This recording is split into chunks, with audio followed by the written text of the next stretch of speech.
14 mai 2026. Alerte prophétie. Vision du glorieux agneau de Dieu venant pour l'Église.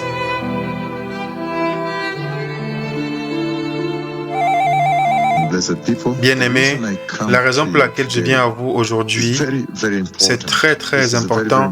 C'est une très importante conversation. La nuit passée, le Seigneur Tout-Puissant a parlé avec moi de manière très sérieuse. Très sérieuse conversation. Je viens à vous avec une conversation très sérieuse. Aujourd'hui, c'est jeudi, le 14 mai de l'année 2026. Maintenant, je vais décrire à vous la vision que le Seigneur m'a montrée en deux parties. La conversation que le Seigneur veut que j'apporte à vos cœurs.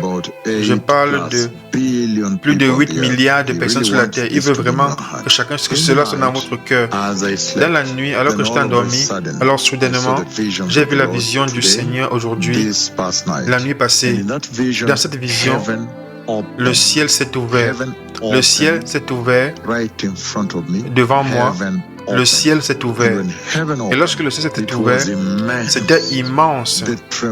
L'extraordinaire gloire du Seigneur qui se répandait du ciel. C'était comme si une énorme cascade, même la parole cascade peut ne pas être décrite cela de manière suffisante, comme une énorme cascade de gloire, chute de gloire qui venait du ciel. À nouveau, laissez-moi répéter ceci parce que nous sommes en global. Je veux que chacun puisse se saisir cela dans son cœur. La nuit passée, le Seigneur, Dieu Tout-Puissant, son nom c'est Jéhovah, le Seigneur, que vous voyez dans Exode chapitre 6, versets 2 à 3. Son nom c'est Adonai, le Seigneur Dieu. Vous voyez dans Genèse 15, verset 2, son nom c'est Sidkenu, le Seigneur de la justice. Vous voyez dans Jérémie chapitre 23, verset 6, son nom c'est Jéhovah Rohi, le Seigneur notre berger. Somme 23, verset 1. Son nom c'est Rapha, le Seigneur notre guérisseur. Son nom c'est Mephalti, notre délivreur. Nahé. Son nom c'est Magen, Oshil, Jireh, celui qui pourvoit. Sori, notre force. Miskabi, notre haute tour. Ori, notre lumière. Le Seigneur Shalom, notre Père. Yasha, notre Sauveur. Eli, le Seigneur ton Dieu, le Seigneur mon Dieu. Bara, le Créateur. Hoshea, le Seigneur qui me sauvait, le Seigneur qui nous sauve. Jéhovah, Goël, Jéhovah, Hamelech, le roi. Magen, il a parlé avec moi, bien-aimé, la nuit passée. Conversation très conséquente. Dieu le Père, Jéhovah mon ami. Tout le monde maintenant sait qu'il est mon ami. Vous voyez ce qui s'est à peine passé maintenant à Boavista, à Yamoussoukro, et qui va encore se passer dans d'autres nations. Le Seigneur Tout-Puissant, Jéhovah Elohim, il a parlé avec moi la nuit passée et aujourd'hui, c'est jeudi le 14 mai de l'année 2026 et cette très conséquente conversation, dans cette conversation, le Seigneur, la nuit passée, il m'a montré la vision du Seigneur. Dans cette vision, le Seigneur Tout-Puissant, il a ouvert le ciel, il m'a montré comment le ciel va s'ouvrir. Dans cette prophétie que je vous donne maintenant, il a ouvert le ciel. Et lorsqu'il a ouvert le ciel, alors j'ai vu la gloire du Seigneur Tout-Puissant se déverser du ciel. C'est comme une chute de cascade se déversant vers la terre. Massive, super glorieuse, super radiante, blanche gloire du Seigneur se déversant vers la terre, hors du ciel. Le ciel est ouvert. Le ciel a ouvert le ciel et ensuite la gloire se répandait. Et lorsque j'ai regardé là-bas, j'ai vu l'agneau glorieux de Dieu qui venait. J'ai vu l'agneau glorieux de Dieu à l'entrée de cette gloire, au centre de cette gloire venant vers la terre. Ça, c'est combien sérieux est cette conversation. La nuit passée, aujourd'hui c'est le jeudi 14 mai, l'année 2026. La nuit passée, le Seigneur Tout-Puissant, Jéhovah Elohim, Jéhovah Sabaoth, le Roi de gloire, le Créateur, Jéhovah Élie, le Seigneur mon Dieu, Jéhovah Adonai. La nuit passée, il m'a montré la vision du Seigneur. Et dans cette vision, le Seigneur, il a ouvert le ciel et la gloire s'est déversée du ciel, super radiante, blanche gloire du Seigneur, comme une chute, comme des cascades, comme se déversant de manière massive à l'extérieur, hors de l'entrée du ciel qui était ouverte. Et ensuite, quand j'ai regardé là-bas, j'ai vu l'agneau de Dieu. J'ai vu l'agneau glorieux de Dieu. Et il vient sur la terre. Je l'ai vu venir sur la terre. Dans cette prophétie, dans cette vision que le Seigneur m'a montrée la nuit passée, il y a quelques heures de cela, et j'ai vu, je ne sais pas comment je peux décrire pour vous le détail, l'agneau glorieux de Dieu venant sur la terre avec la gloire de Dieu. Et lorsqu'il est venu, il s'est arrêté dans le ciel au-dessus de la terre ici. Il s'est tenu, il s'est arrêté là, au-dessus du ciel, au-dessus de la terre. Alléluia. Et ensuite, il a pris l'église glorieuse. J'ai vu l'église glorifiée et être enlevée. Il s'est arrêté au-dessus du ciel, dans le ciel, au-dessus de la terre ici. Bien aimé, c'est extraordinaire. Et ensuite, j'ai vu l'église glorieuse glorifiée et être enlevée avec lui là en haut. Et ils sont entrés dans le ciel. La nuit passée. Aujourd'hui étant jeudi le 14 mai de l'année 2026. Et donc ensuite, après cela, il m'a montré maintenant une bête qui apparaît. La bête apparaît et c'était incroyable ce qui s'est passé. Le chaos qui s'est passé sur la terre. C'était réellement incroyable. Le chaos qui s'est produit sur la terre. Il y avait une bataille sérieuse sur la terre. Et je me suis vu moi-même être impliqué dans le combat. Je donne juste un exemple, une partie de cela. Nous allions quelque part, comme si on conduisait. Ensuite, à cause des tremblements de terre, que j'ai commandé tremblement de terre sur la terre, parce que tout a changé sur la terre après que le Seigneur a pris l'église. Et ensuite, donc, les véhicules qui avaient été accidentés, ensuite la bête était sur la terre, les agents de cette bête sur la terre, le serpent. Je me souviens que dans le combat, vous voyez des personnes, je vois des personnes qui essaient de conduire. Alors c'est très grave. Ceux qui essaient de conduire le véhicule, maintenant ils conduisent. Ça c'est les ministères maintenant. Qui conduisent, maintenant la voiture va en arrière. Les véhicules sont noirs maintenant. Et vous voyez maintenant la persécution, la souffrance qui traverse. Et j'ai vu mon implication. J'ai attaqué certains agents et je les ai frappés très mauvais. Une bataille sérieuse a commencé, les agents du diable. J'ai attaqué les agents du diable, je les ai attaqués. Et un d'eux, je me souviens, j'ai pris un qui ressemble à un serpent et je l'ai frappé par terre, parce que là comme ça s'est tourné comme ceci. Je l'ai frappé à nouveau, Une grande bataille a pris lieu. Parce qu'il est mort, je l'ai jeté et je combattais d'autres personnes, d'autres également, frappais d'autres. C'était incroyable ce qui s'est passé. Il y a un chaos. Les personnes ont commencé à conduire le véhicule en avant, mais le véhicule va en arrière. Ça, c'est maintenant les ministères. Ça veut dire que ce ne sera pas possible de le faire. Maintenant, ils vont être enfermés maintenant. Très, très sérieux. Et ils sont tués, assassinés et autre chose. Maintenant, le 14 mai, jeudi 14 mai 2026, c'est maintenant nous sommes arrivés dans ce processus de préparation du chemin pour la venue glorieuse du Messie. Et donc, je veux justement vous dire ceci premièrement. Je veux que vous puissiez focaliser sur la première partie de cette conversation, que vous puissiez comprendre que le Seigneur dit que le Messie vient. Le Messie, il vient. Et numéro 2, il dit qu'il va venir avec une extraordinaire gloire et il ne va pas arriver sur la terre. Il va s'arrêter, il s'est arrêté au-dessus de la terre. Donc, il va s'arrêter au-dessus de la terre ici. Et j'ai vu les personnes glorifiées.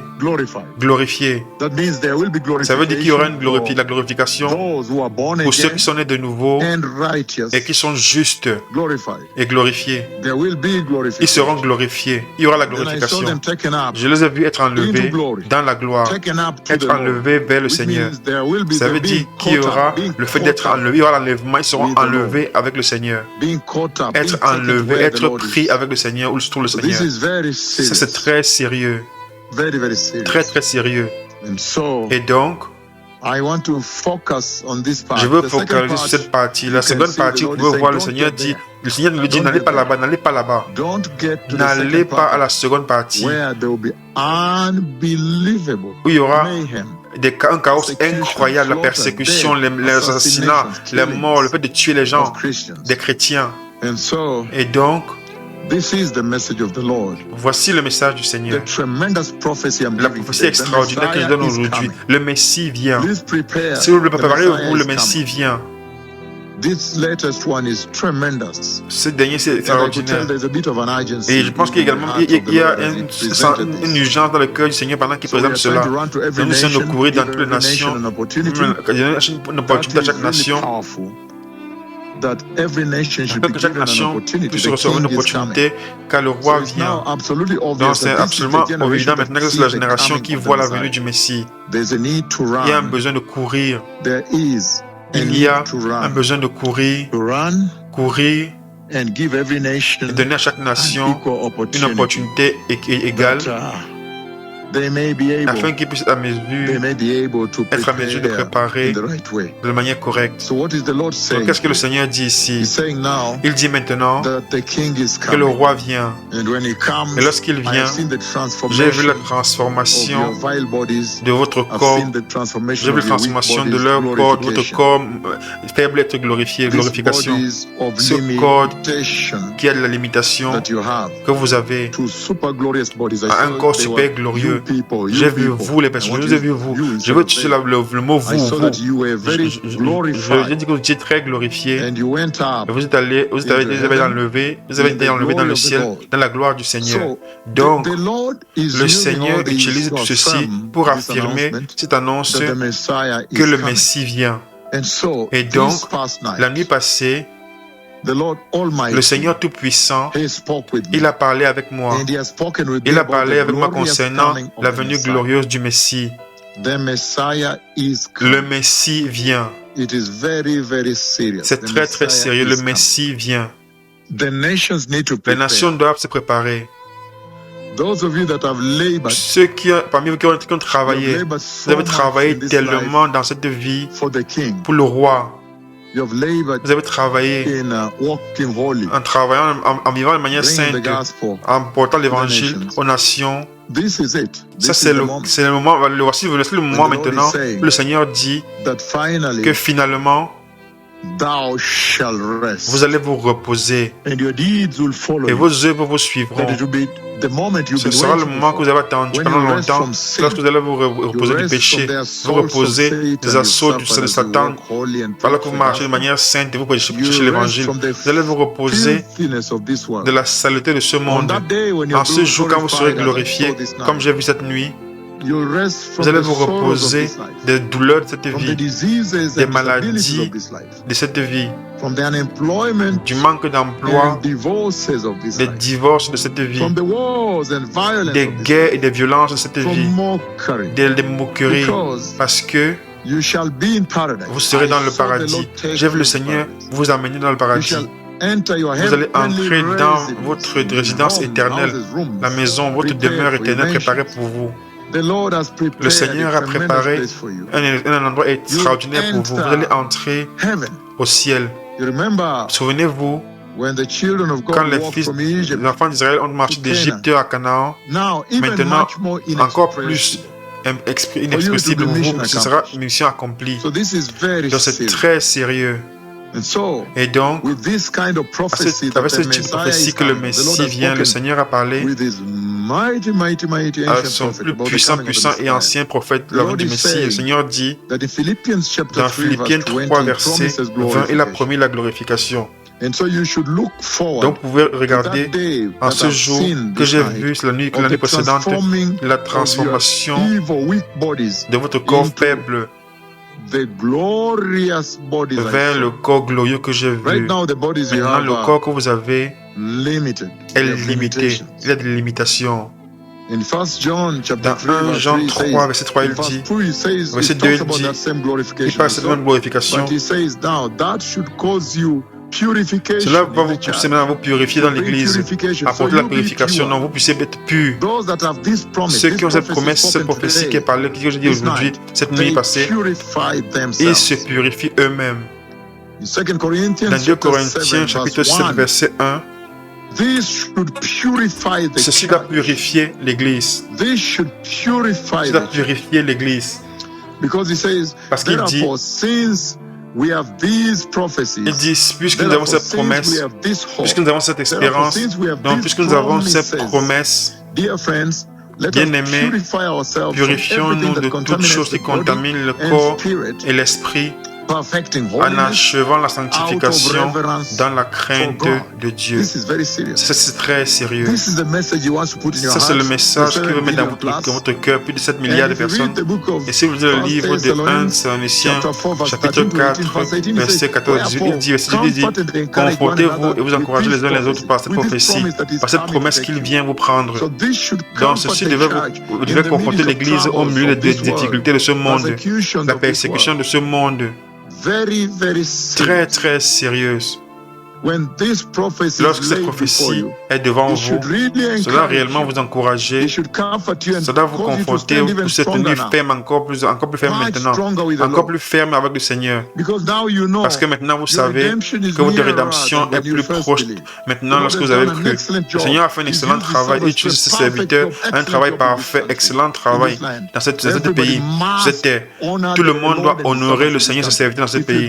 Si vous ne faites pas ça, vous savez que le Seigneur va vous fermer à l'extérieur. C'est évident. Si vous essayez de dire quelque chose contre ceci, le Seigneur ne va pas vous pardonner. Parce qu'il a fait un travail excellent ici. Car le message est clair aussi. Tout cela pointe vers la venue glorieuse du Messie.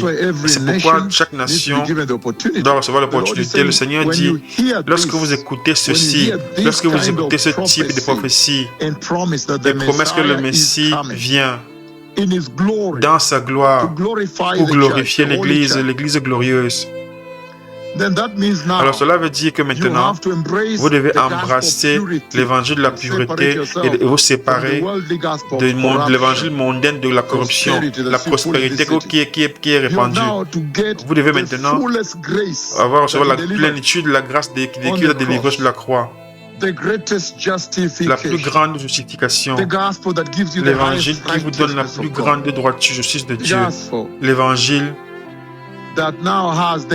qui a maintenant la plus grande capacité de délivrer une réconciliation éternelle et paix avec le Seigneur. Vous devez retourner à l'évangile du sang et de la croix quand vous entendez ceci réellement. Cela doit changer, vous devez vous changer totalement. Vous devez maintenant embrasser le royaume éternel, le salut éternel que Jésus a apporté. Pas ce mélange de l'amour, du désir, le désir, la convoitise du monde avec l'évangile, pas du tout. Vous devez être pur, chercher la pureté dans votre doctrine de votre salut. Ceci doit vous conforter l'Église au milieu du chaos, de la tribulation, des difficultés que vous rencontrez ici, alors que vous tenez ferme avec Jésus. Dans Hébreux chapitre 11, verset 5, il dit, par la foi, Enoch a été pris de cette vie afin qu'il n'a pas vu la mort. Il n'a pas expérimenté la mort. Il n'était plus parce que Dieu l'a pris, Dieu l'a enlevé. Car avant qu'il ait été enlevé, il était le témoignage comme celui qui a plu à Dieu. C'est l'heure de plaire à Dieu. Vous devez plaire au Seigneur à cette heure.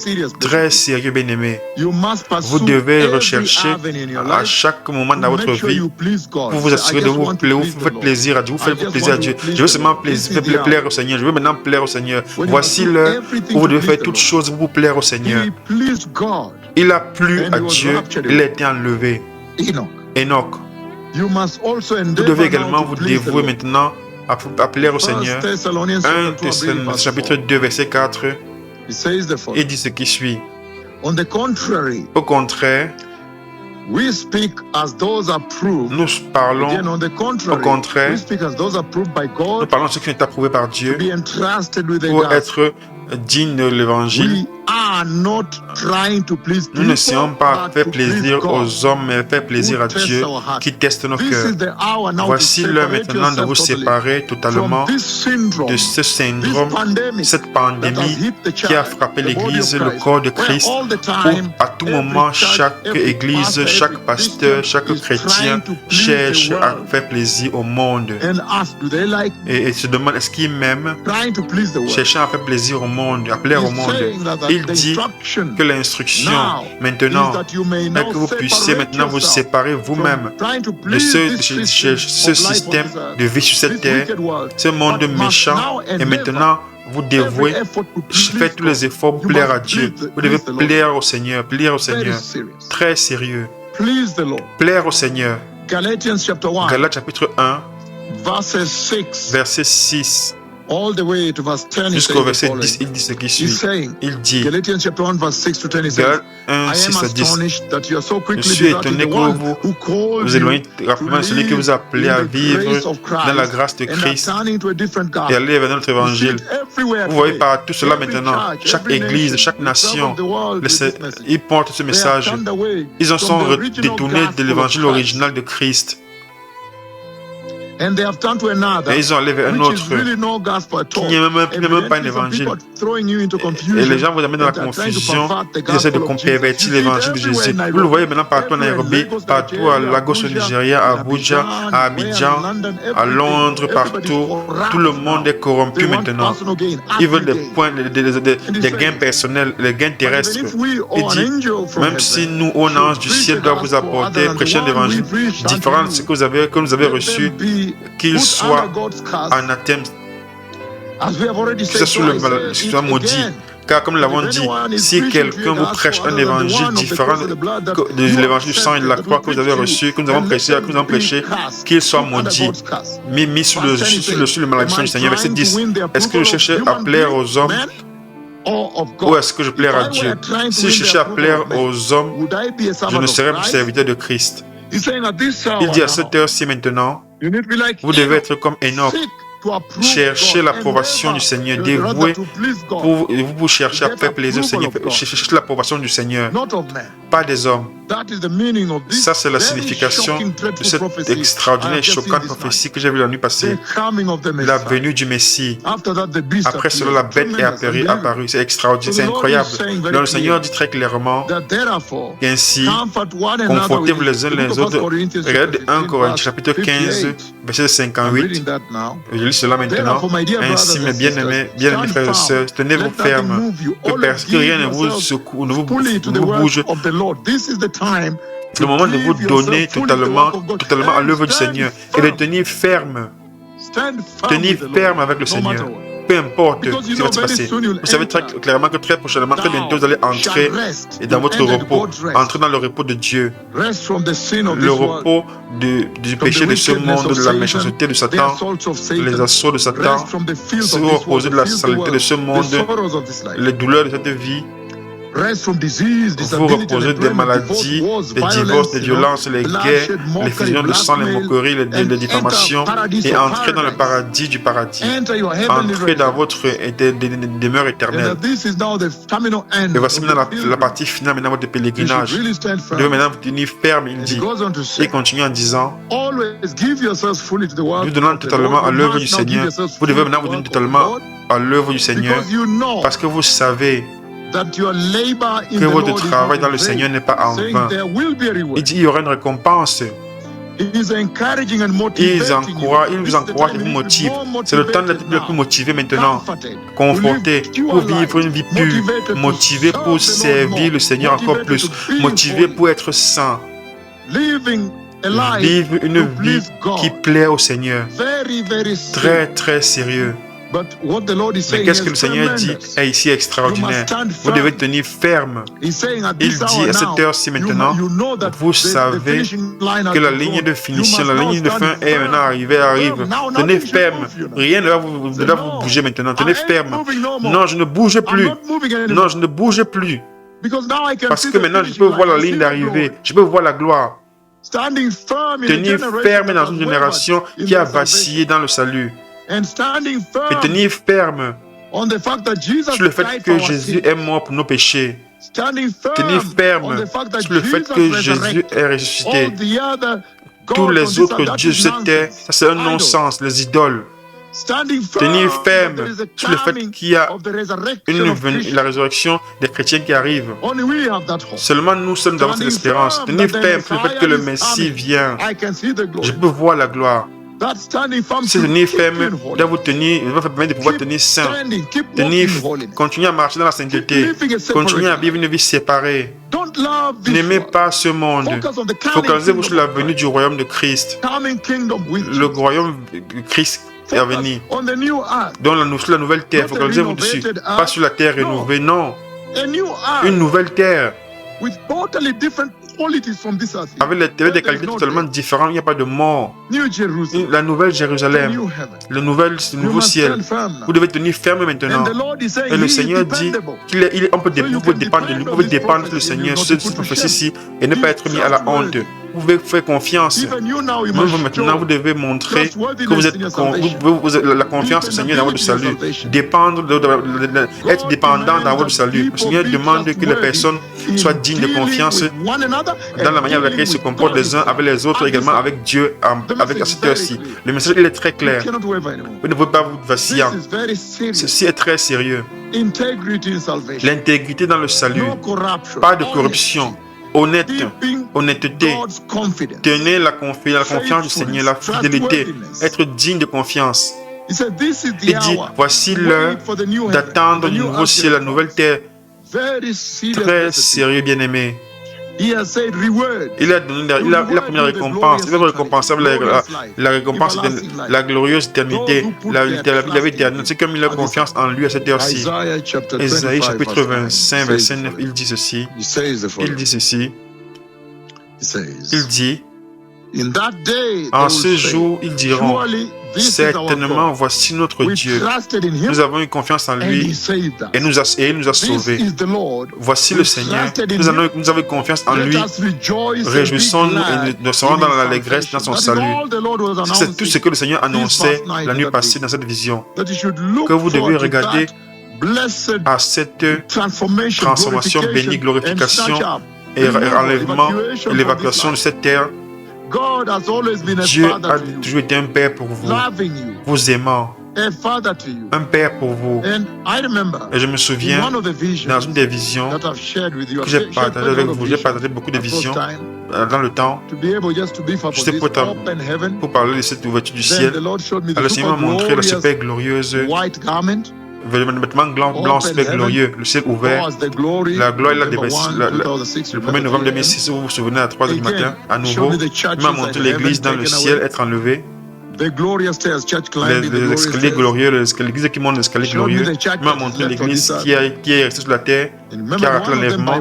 C'est une vision, il a dit par voix, il a dit, ils seront choqués quand l'église sera soudainement enlevée. Ce n'est pas ce que le Seigneur me dit ici. Ils seront choqués quand l'église sera soudainement enlevée. Ce monde sera choqué. J'espère que vous ne serez pas parmi eux. Les 8 milliards. Dieu veut que tous les 8 milliards soient au ciel. J'ai amené le message, j'ai donné le message au pasteur qui m'ont demandé de visiter le Massachusetts et Boston. J'ai enregistré une vidéo depuis San Paulo et j'ai parlé avec le président. des pasteurs, et j'ai enregistré la vidéo. Je lui dis, j'arrive, préparez-vous, chaque nation, au Canada, en Australie, partout, en Chine, dans la liste, au Cambodge, à Taïwan, toutes ces nations, le Japon. Voici le temps maintenant de se préparer, préparer chaque nation. Chacun a l'opportunité d'entrer dans le royaume glorieux de Dieu. Et donc, en ce moment, cet avertissement est important car vous savez très clairement, vous êtes conscient que les chrétiens de cette heure-ci ont une tendance à se compromettre au péché. Nous avons lu et lu Hébreux 6, 4 à 8, Hébreux 10, 26, 31, 2 Pierre chapitre 2, 19 à 22 et ainsi de suite. Le Seigneur a toujours un problème concernant le fait de ce vacillement, cette apostasie dans cet âge-ci. C'est le moment de mettre fin à cela. Parce qu'il dit, c'est une garantie certaine que vous allez être avec le Seigneur dans l'éternité, dans le ciel. C'est une garantie certaine. Donc, marchant avec les statuts de Dieu, gardant les lois de Dieu, vous savez très clairement que le Messie vient. Il m'a fait comprendre très clairement que ceci est urgent, c'est bientôt. Et donc, la droiture, la justice, la maison du juste, la nouvelle Jérusalem. Il dit maintenant la justice doit être un trésor important dans votre vie maintenant. La justice doit être le premium de votre salut maintenant. Ézéchiel 36, 26 à 30. Ézéchiel 36, 26 à 30. 26 à 30, il dit ce qui suit. Il dit, je vous donnerai un cœur nouveau and put a new spirit in you. Et vous me donnerez un esprit nouveau. Je vous enlèverai le cœur de pierre et je vous donnerai un cœur de chair. Je mettrai mon esprit en vous et vous pouvez faire exécuter mes commandements et attentif à obéir mes commandements. Alors vous vivrez dans le pays que j'ai donné à vos ancêtres, il parle d'Israël. Maintenant également, il instruit à vous. Vous serez mon peuple et je serai votre Dieu. Et donc je vous sauverai de toute votre souillure. Et j'appellerai le grain et le faire être rempli. Et je n'apporterai pas la famine sur vous. Je vais ainsi de suite, ainsi de suite. Donc Dieu est toujours bien. Il a été un père. Il a été un père cherchant à vous conforter, prendre soin de nous. Et c'est pourquoi il dit pendant longtemps, l'Église, pendant très longtemps, a été en train de prier que le Christ revienne, que le royaume de Dieu vienne. Maintenant, regardez ce qu'il a dit, maintenant, ce qu'il a dit la nuit passée. Matthieu 6, verset 10, il dit, que ton royaume vienne, que ta volonté soit faite sur la terre, comme elle est faite dans le ciel. Vous avez dit cette prière-ci chaque jour dans l'église, dans vos maisons, dans la route, sur la route. Maintenant, vous voyez, le royaume de Dieu vient. Il m'a montré le royaume qui vient. N'est-ce pas le moment que vous avez attendu pendant longtemps? Le royaume de Dieu vient. J'ai vu le Messie venir. L'église pendant longtemps a crié à ce qu'il vienne. Il a dit, seulement les chrétiens qui sont dans la droiture, qui marchent dans ses statuts, vont entrer dans ce royaume. Et il y a des promesses extraordinaires là-bas. Lorsqu'il vous prend, vous reviendrez avec lui, régner avec lui. Dieu a toujours été un bon père. Si vous voyez Genèse 1, 26, il nous a créés à son image.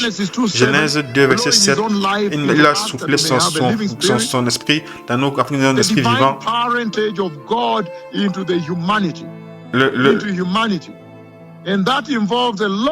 Cela implique beaucoup de responsabilités de l'Église également. Vous, en tant qu'enfant de Dieu, vous avez des responsabilités. Si votre Père vous aime tellement, vous parlez plus de mal pour vous dans le ciel.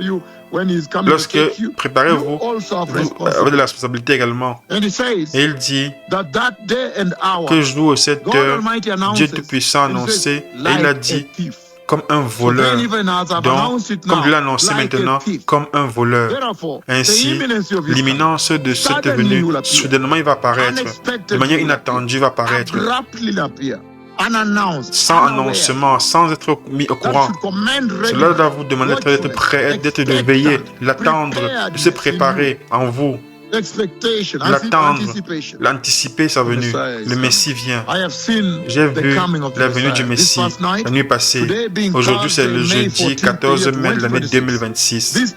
La nuit passée, bien-aimé, Dieu le Père m'a montré la venue du Messie.